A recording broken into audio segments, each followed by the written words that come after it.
plan for today is to just kind of give you an update on where we are in academic social science research.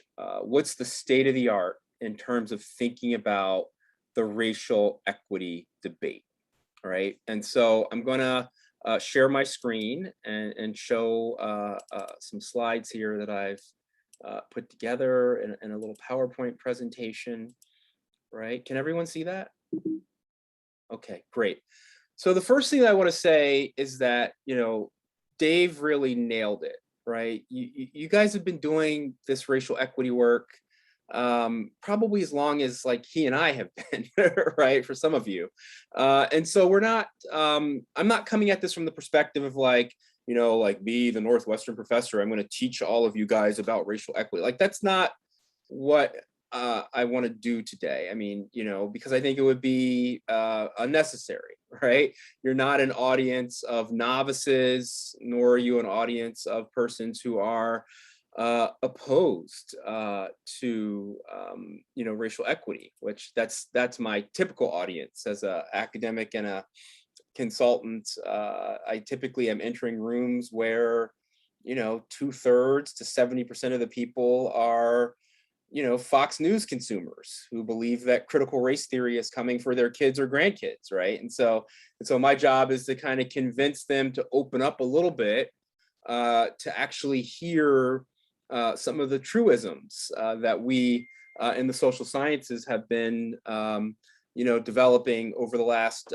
25 years or so. And so what I want to do today is to talk a little bit in broad brushstrokes about some research agendas that have been happening in the social sciences, primarily policy history, political science, and economics over the last three decades, and how they've reframed the race equity debate, right?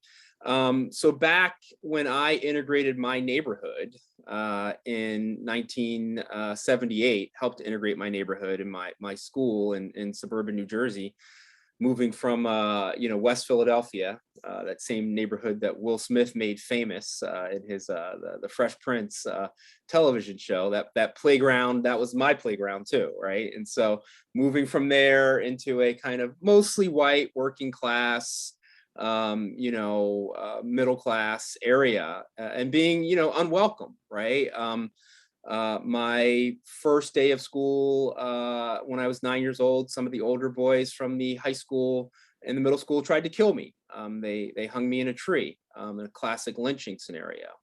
I was just very fortunate that the bus driver was on time and cut me down, and I lived. And I do that work in part because of that experience, right? And the other experiences that I had in that town. That's why I do this work. And so when I integrated my neighborhood, the current thinking is that all the dilemmas around racial equity are about bias, about bad people that have prejudiced attitudes, people that maybe go to Klan rallies, or people that don't go to Klan rallies, but they use their kind of social position to make people of color, Black, brown, Asian, indigenous, feel othered and different. And that, if we could just solve for that, reduce these bad attitudes, bolster the attitudes of tolerance, we'd be halfway down the path of where we need to be. And then the other part of the equation that I think a lot that governments, right, particularly what we call the neoliberal consensus, that was brought into place by, President Clinton in the 90s, and certainly, continued on up through the way that President Obama governed. This viewpoint that it's all about closing the gaps in schooling, the way people think about it is, well, we don't quite know why, Black and Latino schools don't have the same resources that white schools do, right? And so what we've got to do is develop a bunch of programs to boost learning opportunities for Black and brown and new immigrant children coming from Asia and, you know, other parts of the developing world. If we can just boost their capacity at the school level, racial inequality will go away, or we'll have racial equity in this country, right? And so that's where these conversations started. In the late 90s, there was a lot of pushback against that. Really started by women entering the workforce and saying, it's not just gaps that are leading to these bad outcomes. Like, there are actually people there that are stifling our ability to move up in, say, corporate America or other kinds of professions. And so then the equity space turned into bias. Oh, it's not that these people still have the bad, hateful attitudes of, say, the people that went out in Little Rock in 1957 and kept, Elizabeth Eckford from going into that school at Little Rock Central High School, or the boys that lynched me. It's not just those kinds of hateful attitudes. There's something else that's the problem: non-conscious bias. It's all woven into the brain structures of people in the dominant group, and they can't really get around that. Now, all of these stories have what we call in it a kind of kernel of truth in the social sciences, right? The kernel of truth hypothesis. There is some truth to all of these stories, right? But what I've tried to do in my work over the last few years is to draw out the new narratives that really grew up in the social sciences in the late 1990s and early 2000s about what we call the source of the problem. And so there's a group of academics that I consider myself a part of. And yes, some of us are critical race theorists, so be careful, right? That really are working to identify and name the problem. And that problem is systemic racism. That problem is that, the schools of, Black children and Latinx children and, new Asian immigrants in places like San Diego and Los Angeles, or, they're not just, under-resourced by accident, right? They're under-resourced on purpose. They're part of a large story about the formation of a racial hierarchy that's been in place in this country since the founding of the Republic, that we never really talked about very much or explicitly in that period of integration, right? Where we were just so eager to get over all of the bad stuff and move to good outcomes for people of color, to move toward equity, right?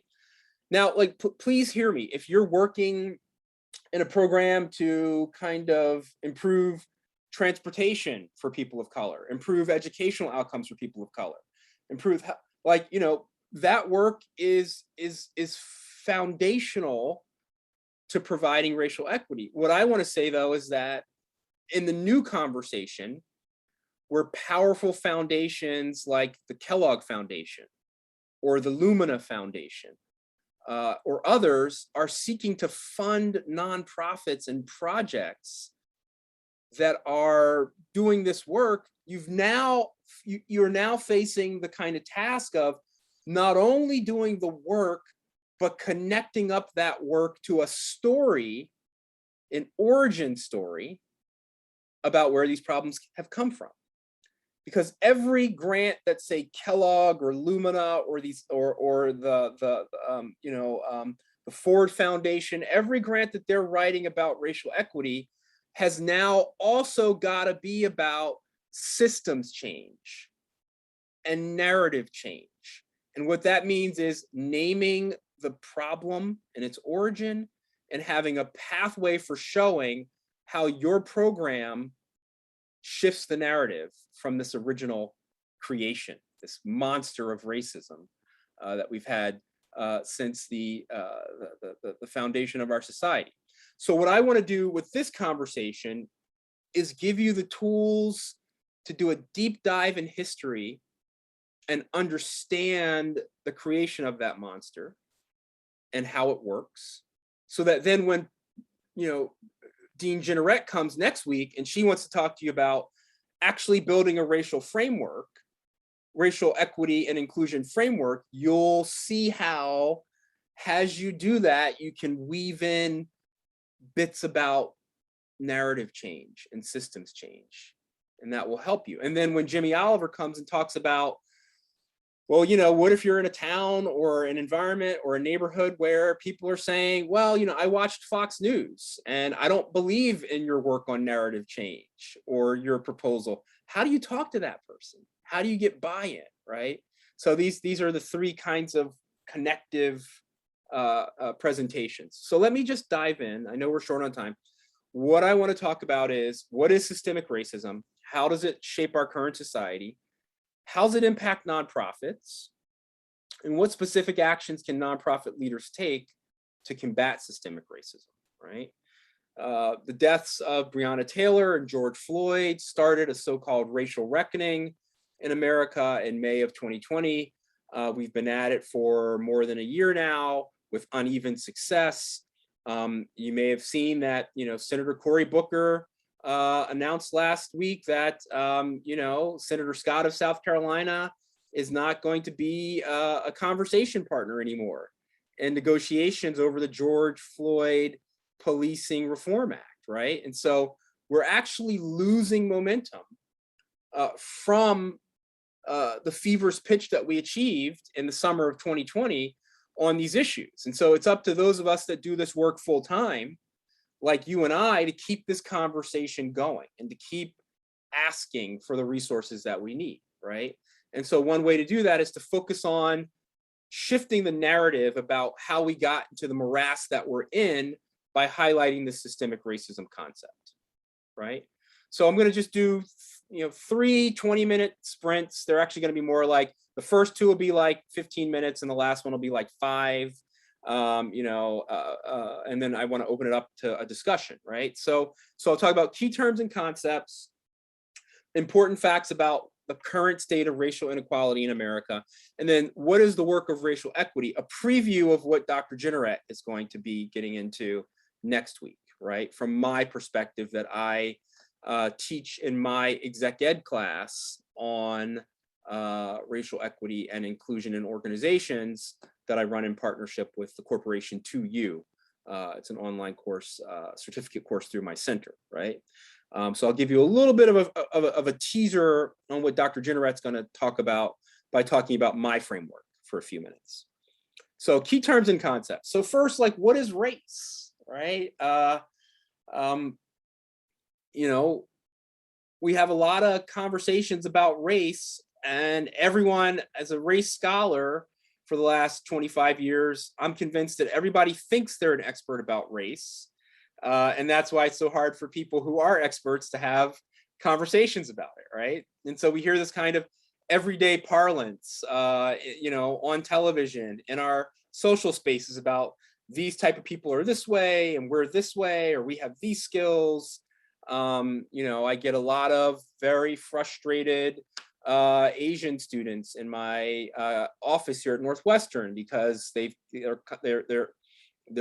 in a position where they don't feel like they can ask for help in courses like statistics, right? Because there's a kind of narrative about what Asians are good at, right? Claude Steele's incredible work about stereotype, threat, and bias has really settled in on that. And so what if you are an Asian American college student who is not good at statistics or mathematics? Like, how do you get help? That's a racial equity problem.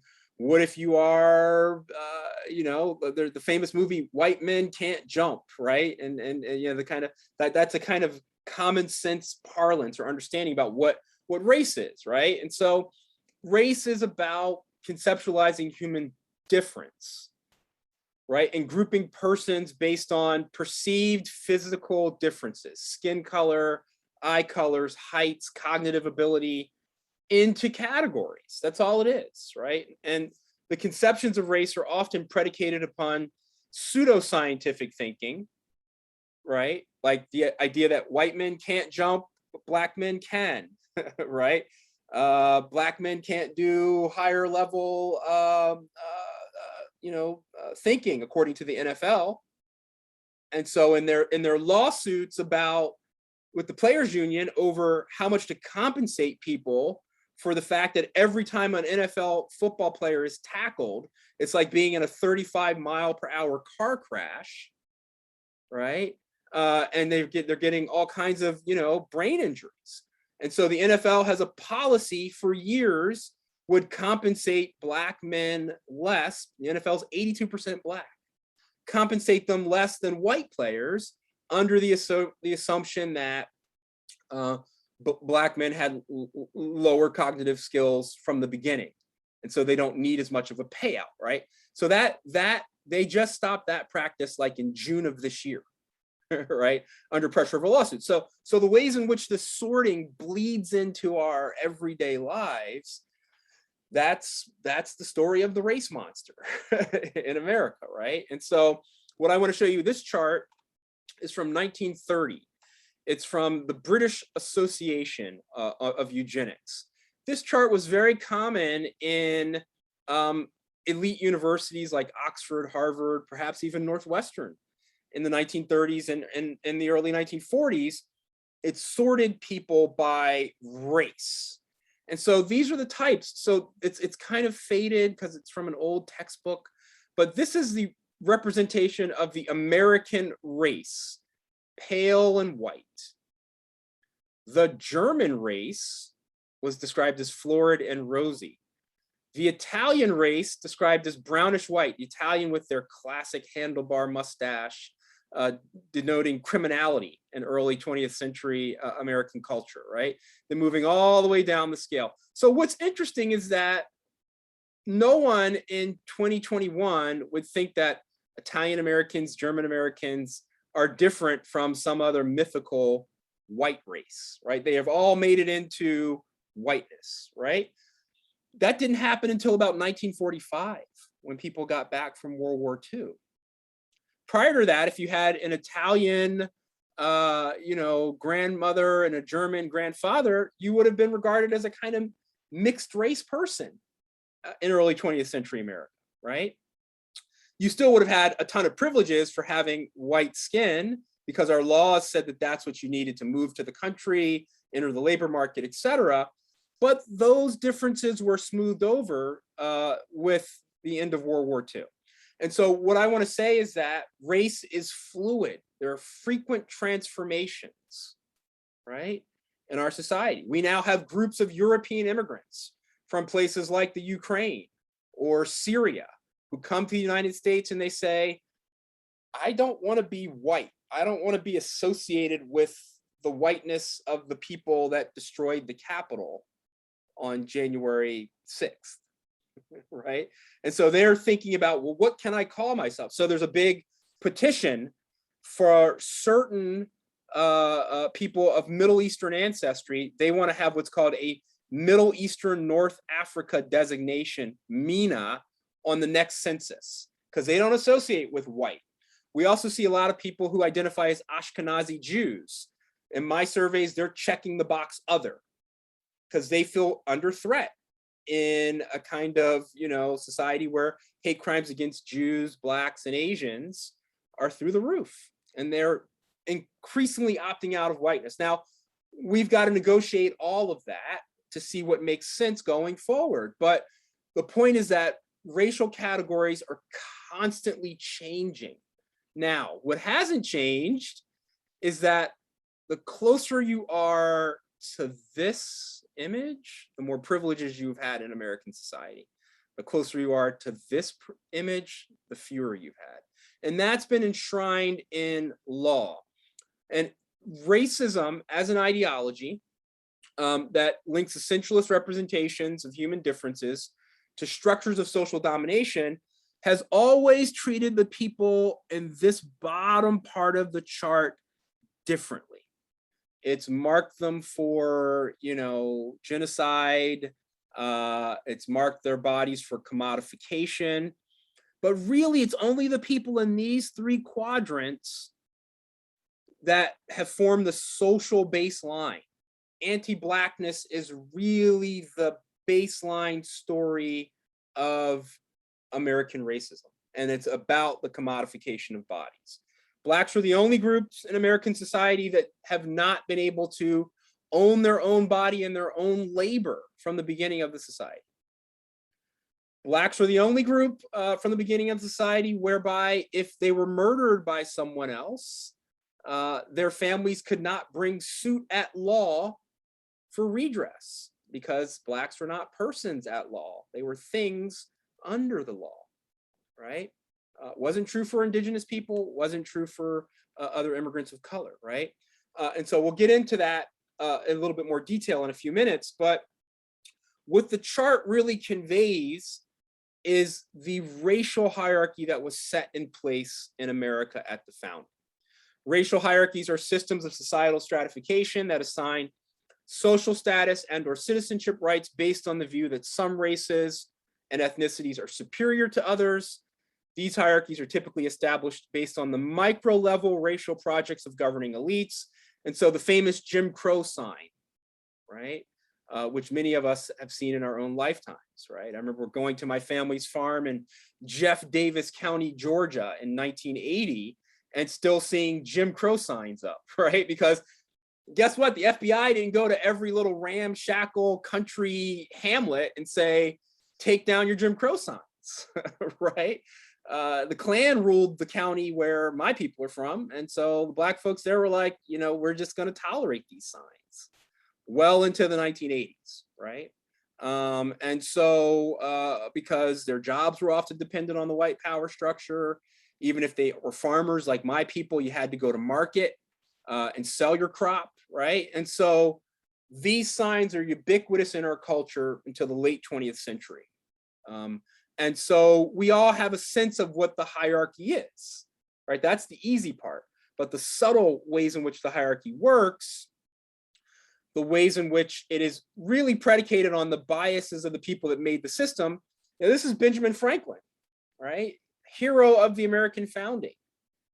Literally, the reason there is an America is because of him, and a couple years before him because of a Black man named James Armstead Lafayette, who served as a spy in the camp of the British General Burgoyne and told Washington and Lafayette that the British were planning a massive armada to come back to Jamestown.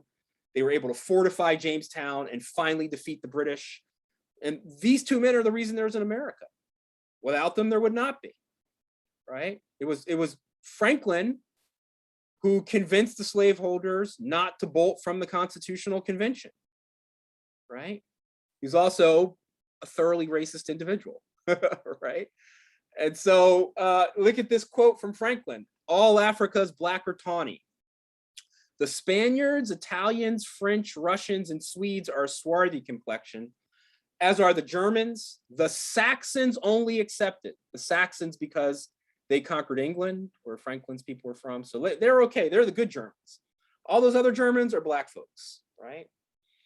Who with the English make up the principal body of white people on the face of the earth. I wish their numbers were increased in Philadelphia. He's basically saying, I'm sick of all these like low status European races coming into Philadelphia, right?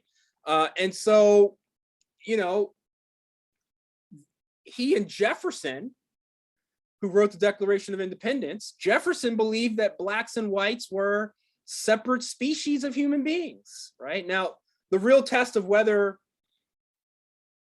there's a species difference between two categories is, can they mate or not? Can they produce children, right? The dividing line between species in science is that they cannot produce offspring, right?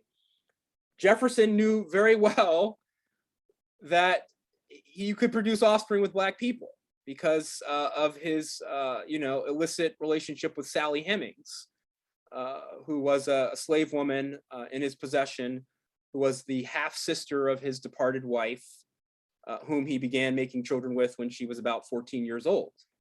And Eston and Madison Hemings were given their freedom on her death as he promised, right? And so you may have seen the Ancestry.com commercial where they have Jefferson's descendants, and they've got like these people with the afros, like they're Jefferson's descendants through Sally Hemings, right? You know, and so the biases that men like Franklin and Jefferson had informed the foundation of our system. They made a racial hierarchy in this country where they placed their vision of pure white at the top. That meant Anglo-Saxon. They defined people as mixed race or brown. These were the inferior European groups as well in the early part of the Republic. Now, they weren't really allowed to come to America until the 1880s, right? So we're talking about, you know, brown and mixed. What you're really talking about here are, you know, people who are multiracial because of what they used to call miscegenation, right? Slave masters raping slave women, producing mixed race ancestors. These are the brown and the mixed people. And these are also the Asian immigrants, people like Wong Ark Kim, who began to come in the you know, middle decades of the 19th century to California, right? So they're placed on a lower level. The indigenous are placed below them because there was this experiment where they tried to incorporate the indigenous in the 1810s and 1820s, the so-called civilized tribes. And then, you know, Andrew Jackson got in the office and they just decided, let's just annihilate them. Take Georgia, take North Carolina, take South Carolina from them. All that land is really valuable. The indigenous groups were there farming it. Many were slave owners. They had large plantations of slaves as well. Said, no, we're going to take that land back, break all these treaties, march those people out to Oklahoma, and then launch a bunch of so-called Indian wars against all of the people west of the Mississippi to settle America under manifest destiny, right? And then the African. Of all of these rungs on the hierarchy, blacks are the only ones that don't own their own bodies, don't own their own labor, can be raped wantonly, can be killed wantonly without any redress in the courts, right? And so that's the foundation. There's a polar opposite between the baseline of the system and the top. And so this has real consequences for the way the hierarchy plays out, right? This is where I show the receipts. We know that the Constitution is a pro-slavery document.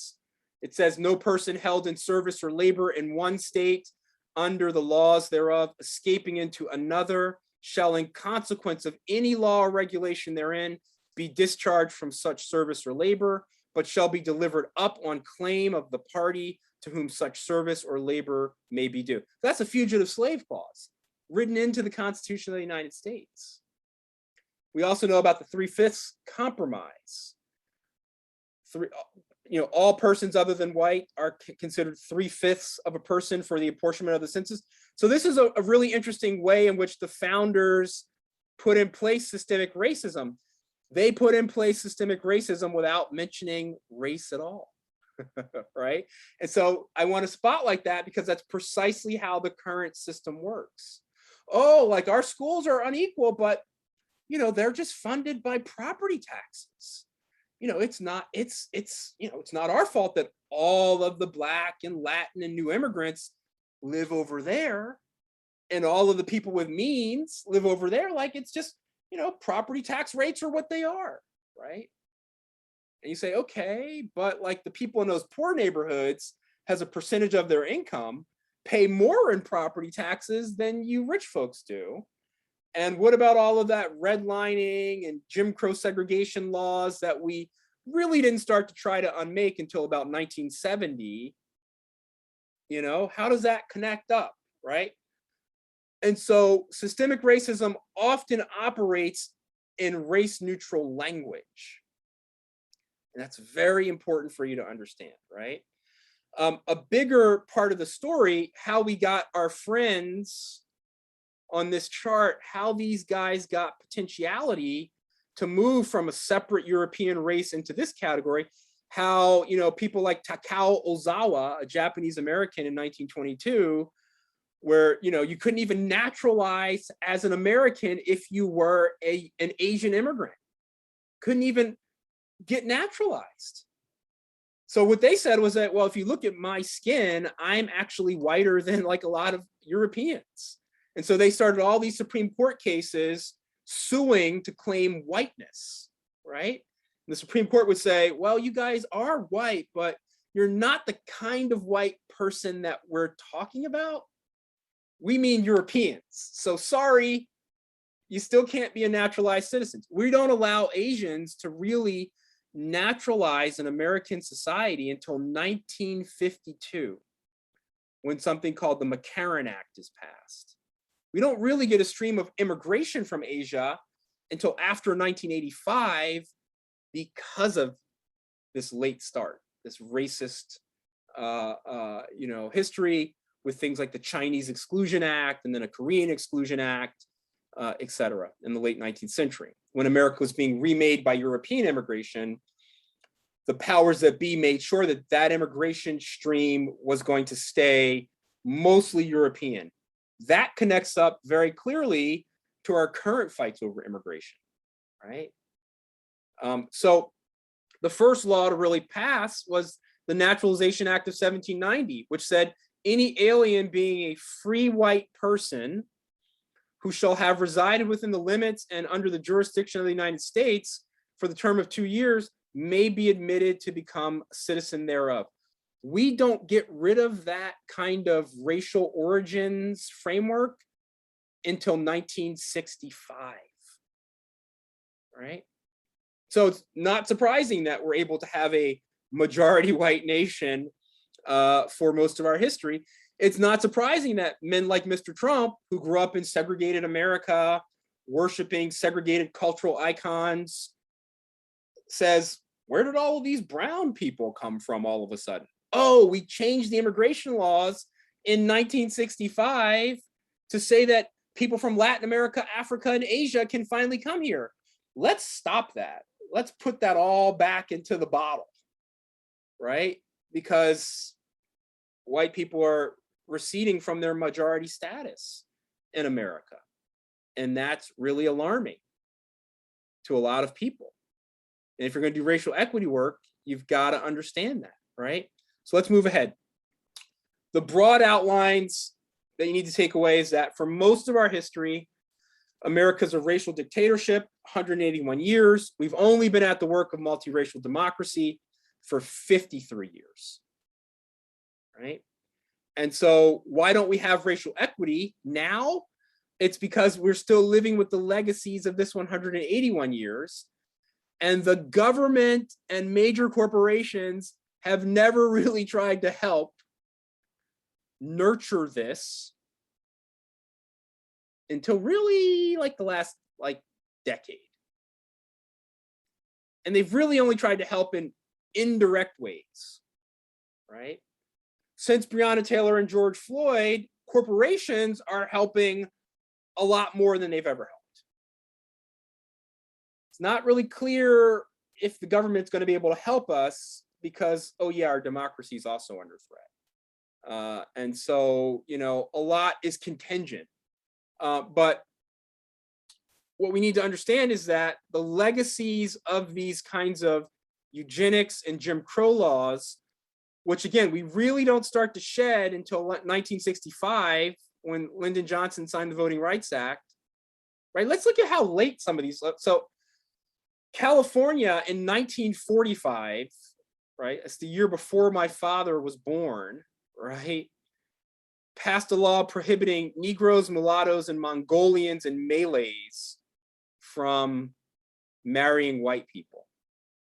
If you're Bhagat Singh Singh, an Indian immigrant to California in the 1930s, who, in the 19 teens, and who, by the way, fought in World War I valiantly and got a medal, and you try to marry the love of your life who happens to be white, they're going to take away her citizenship under something called the Cable Act of 1922, which says any white woman who marries an Asian is going to lose their citizenship, right? And so he has to sue up to the Supreme Court and say, I'm actually white, guys. And they say, yeah, no, you're not. And so they have to wait for the McCarran Act to pass. They have to wait for interracial marriage to become legal in 1967 in the case of Loving v. Virginia, right? And so the point of all this is that the racial inequalities that we live with today are legacies of programs that were intentional in the past.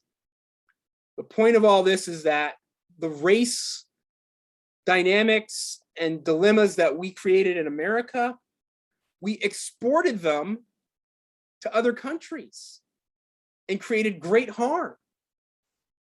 Madison Grant wrote something called The Passing of the Great Race, which is all about the threat that white people were under from, people of color living in America and thriving.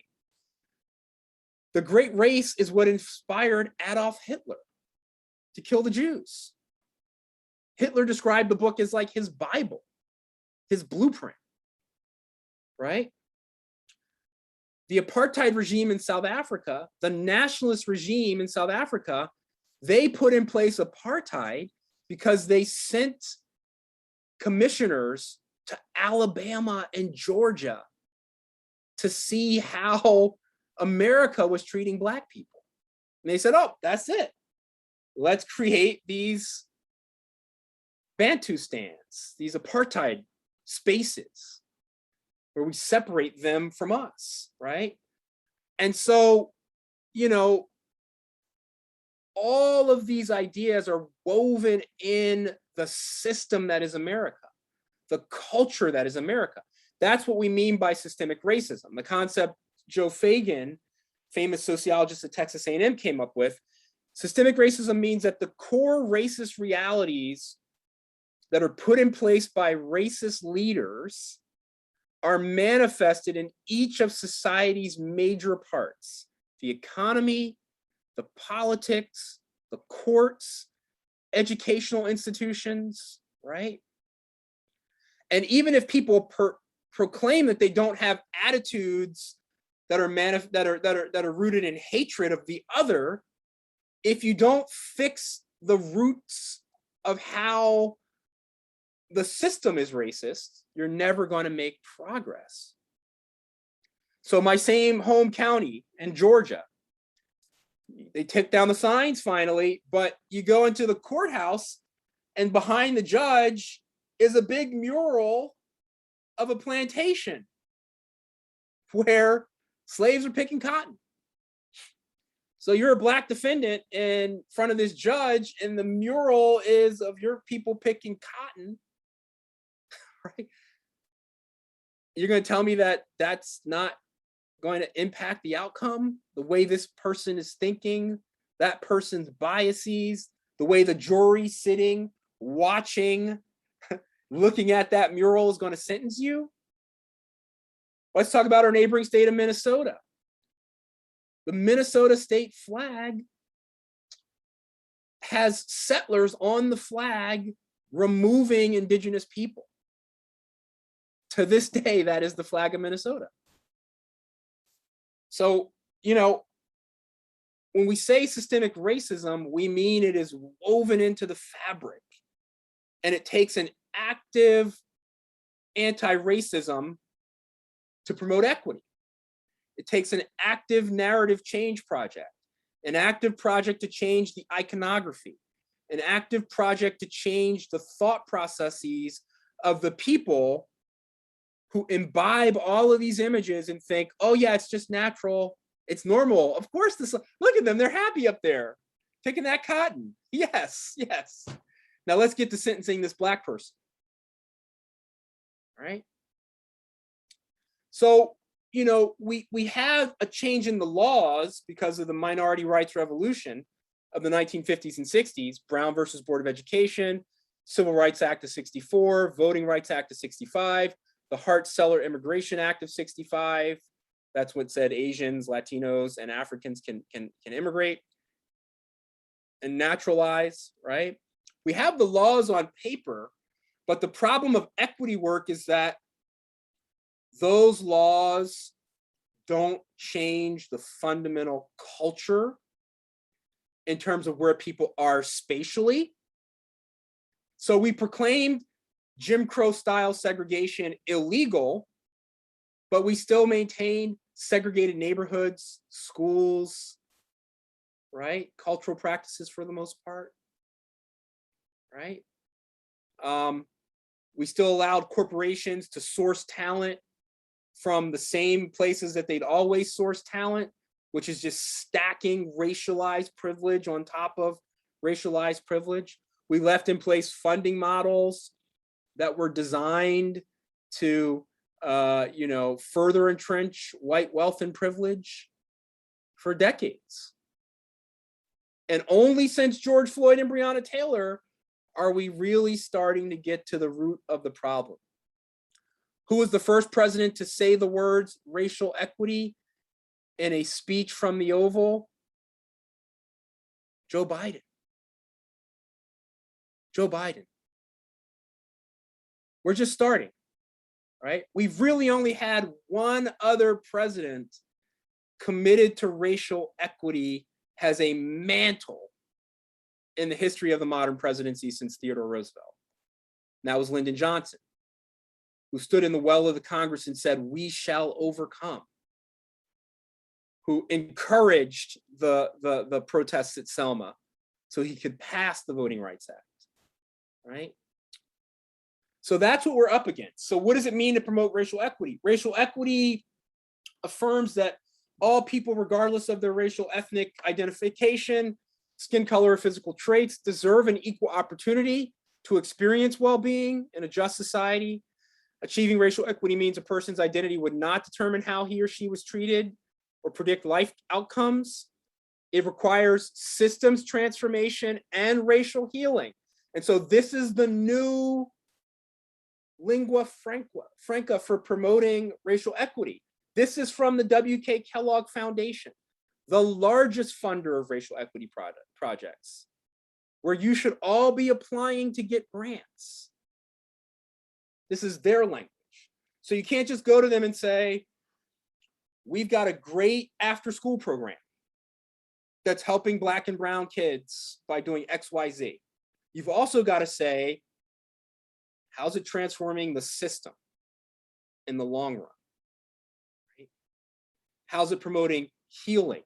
What have you introduced to give these children and their communities an understanding of their racial identity, the binds on that identity, and how we can live equitably as a multiracial democracy, right? That's the new ask of all of these groups that are going to be funding you guys, right? So let's move quickly through the next material, and then I want to open it up in about 10 minutes for conversation. My dear friend Ira Katz-Nelson, provost of Columbia University, wrote a great book, When Affirmative Action Was White. You've all got to get it. In fact, maybe I'll just purchase it for you all and send it to you. This is the new policy framework for understanding the sort of insidious way in which systemic racism works, right? We talked about concepts and history. Now let's talk about modern racial inequality and how it works in a very insidious way. So what Ira says is that the racial inequalities that we live with today, yes, slavery and all the stuff the founders did are a big part of that. But what he says is that that's really just the boundary conditions that shapes and envelops the real drivers of racial inequality. The real drivers of racial inequality, Ira says, is the US government itself. He says that the gaps in housing, income, and labor market participation and education are a function of the US government subsidizing white people in the distribution of welfare benefits between 1934 and 1965, and excluding Black and Latino people. Also excluding Asians in many pockets of California. But again, the dominant population of Asian and African and even Latin American immigrants now are post-1985 immigrants, right? So it's mostly a Black-white story with some pockets of Latino and Asian story in Texas and places like Northern and Southern California, right? So he argues that the government has a moral responsibility to fix this problem, right? So what does Ira mean by that? Well, if we go back to look at the numbers from the Great Depression era, what we know is that in 1935, we defined the average income in America was $750 in America in 1935, right? I'm sorry, this is 1939, sorry. $750 a year, 1939, right? Now, just to put that into perspective, Frederick Douglass in his narrative recounts slaves from his plantation in like 1830 being sold for $1,000. So think about the wealth that's locked up into slavery. If Americans don't even get to that as an average income until like 1943, right? So if you were truly poor in 1939, you made under $600 a year. At the height of the Depression, 34% of whites made under $600, 73% of Blacks made under $600. Now, the same is true with welfare benefits. And because of the economic dislocations, the federal government put in place a bunch of benefit programs, aid to families with dependent children, subsidizing housing and food assistance for single mothers. Local welfare offices did not distribute those benefits equally.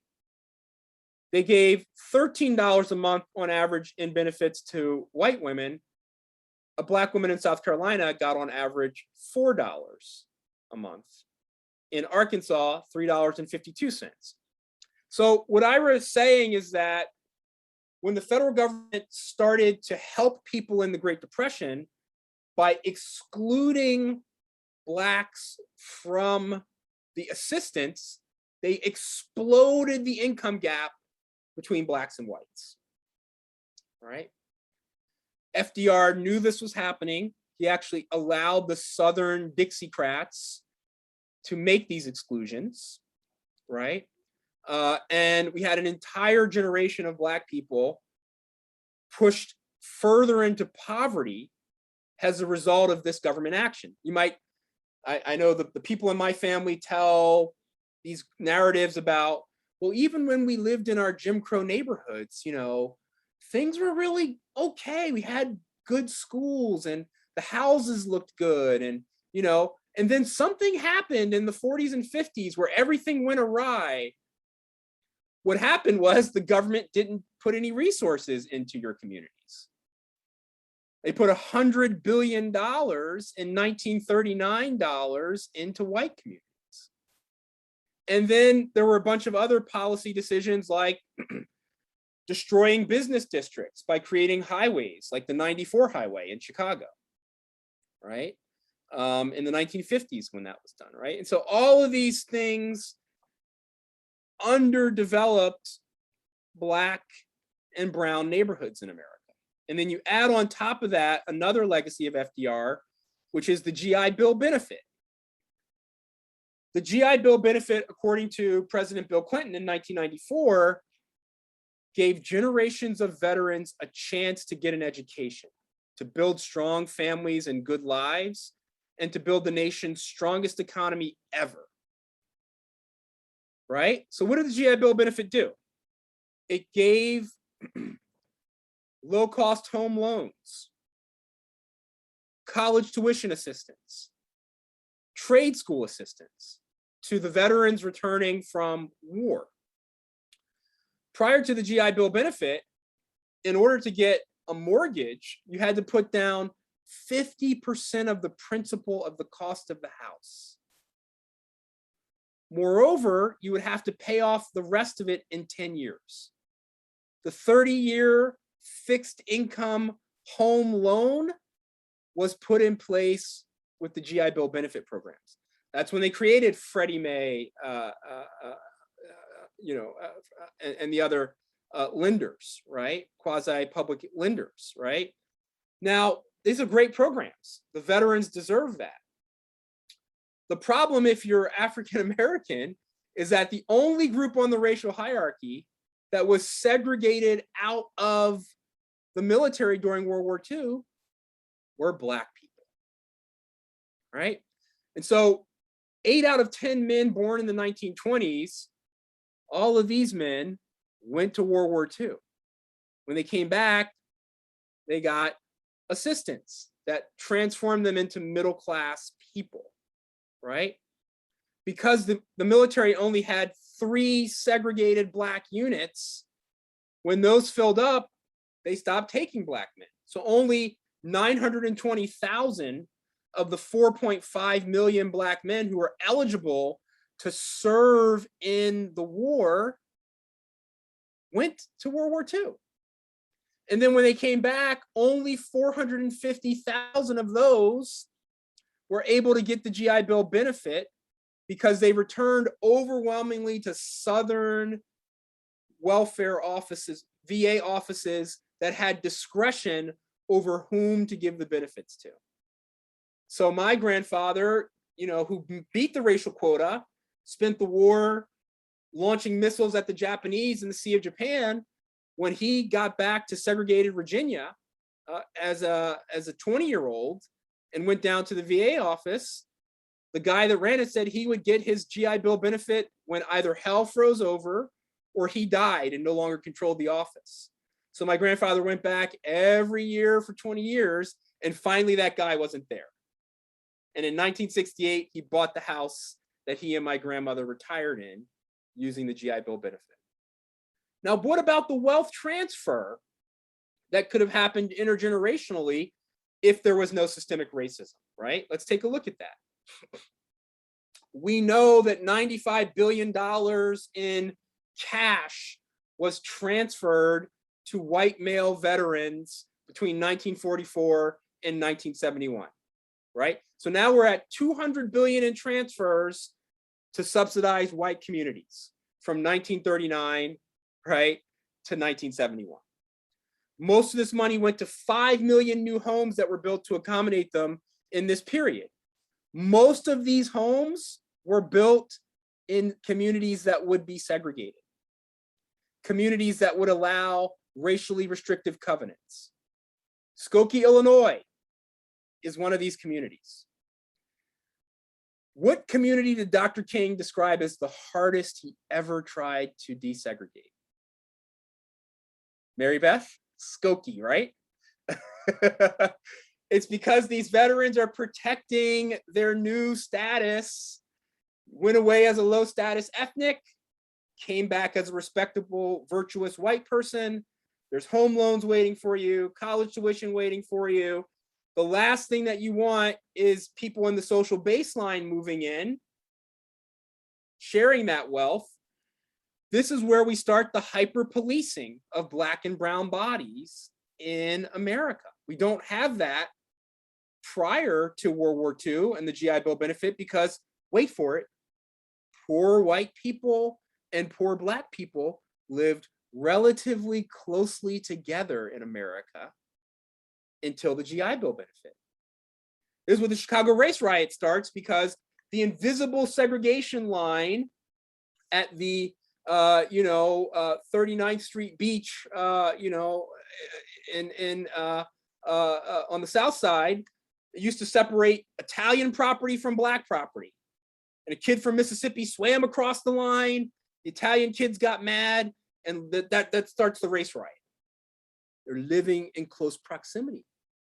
The GI Bill benefit creates suburbanization, and the hyper-policing to keep Black and brown bodies out starts almost immediately.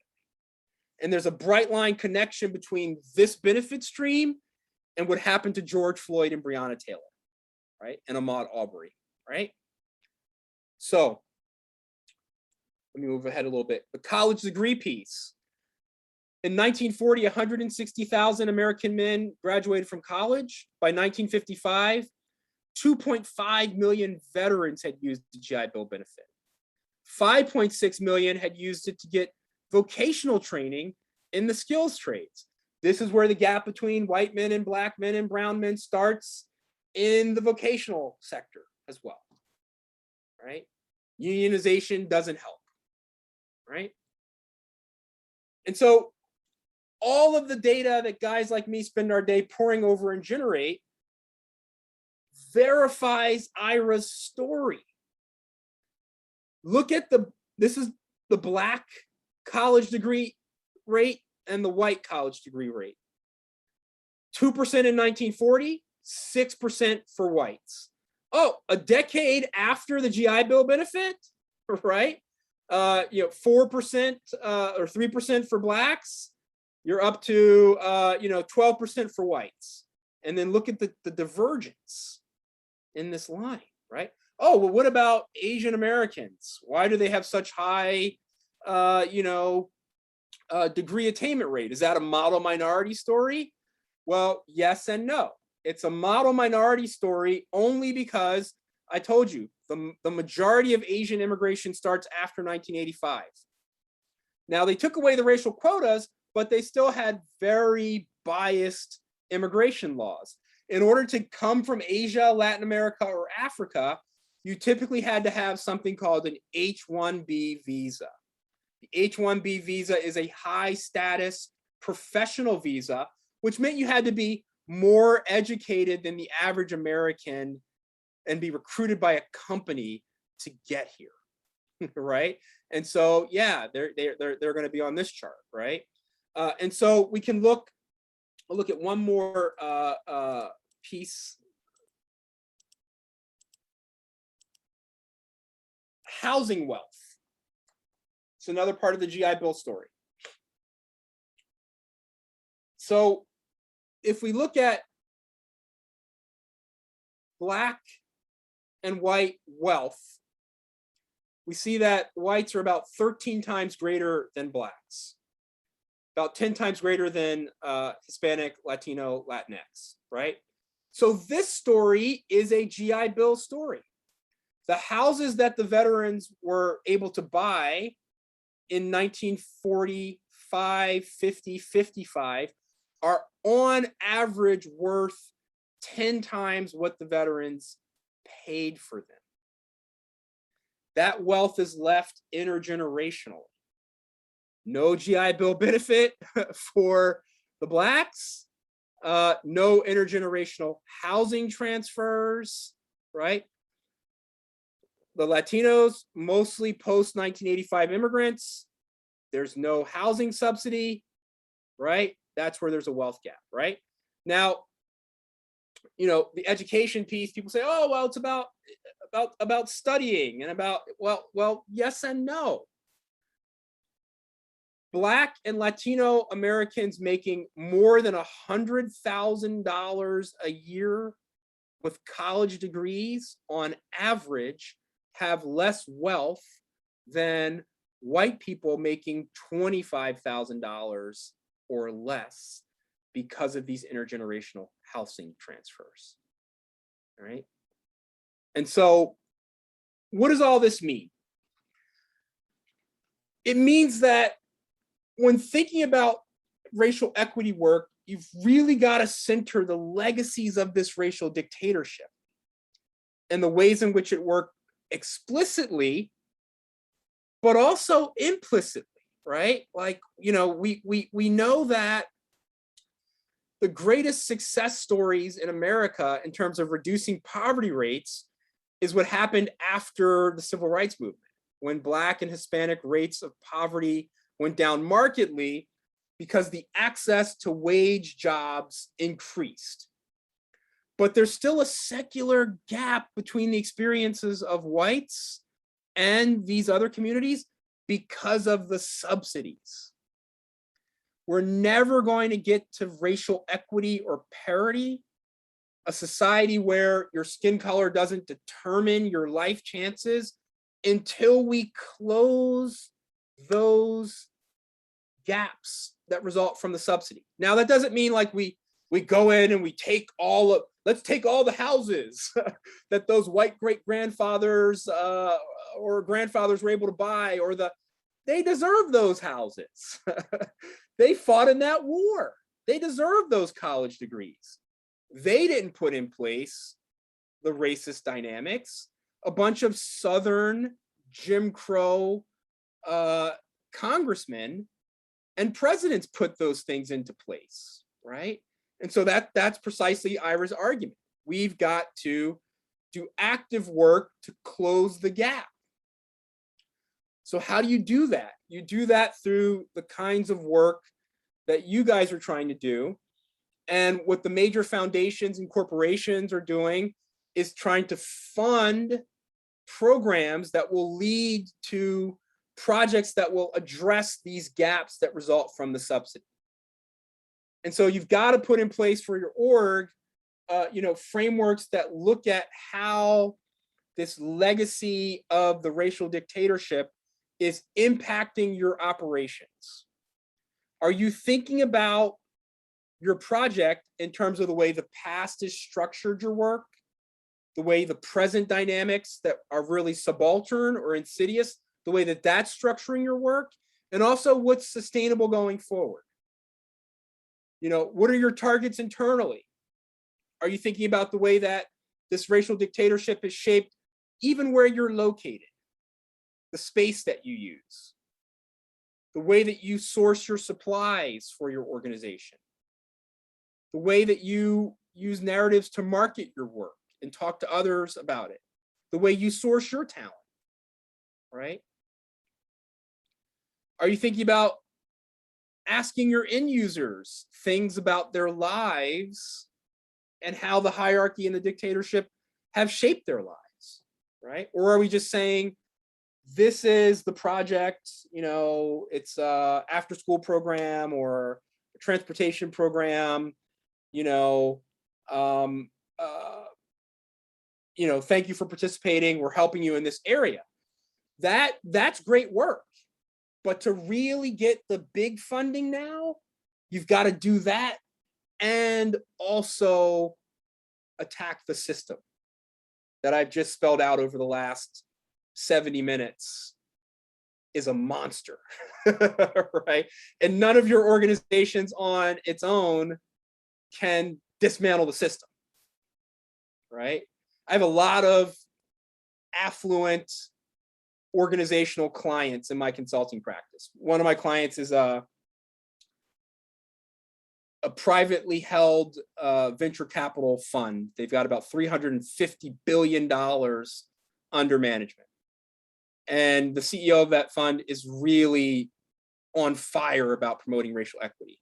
He said to me, why can't I just change all this stuff this year? I'm willing to spend $25 million to do it, right? I said to him, Andy, you can't change 400 years of systemic inequality in a summer, even if you have $350 billion under management. I said to him, we need $11 trillion to even begin to get to parity, if you believe Citibank and Bank of America. He said, 11 trillion? We can't do that. He's like, even Apple can't do that. They've got 2 trillion in savings. So the only way to do it is by working together and chipping away bit by bit in our little areas. But what I'm trying to do is give you the knowledge so that you can team up with the people like my friend Andy that have more resources than you do and extract some of those resources for your work. And in order to do that, you've got to understand this origin story and how your piece fits into it. And you've got to understand what Dr. Jenneret's going to tell you next week about actually building your framework. And you got to learn how to talk to people the way Jimmy Oliver can. And then how to write and form partnerships the way that the other folks in this great program are going to help you do.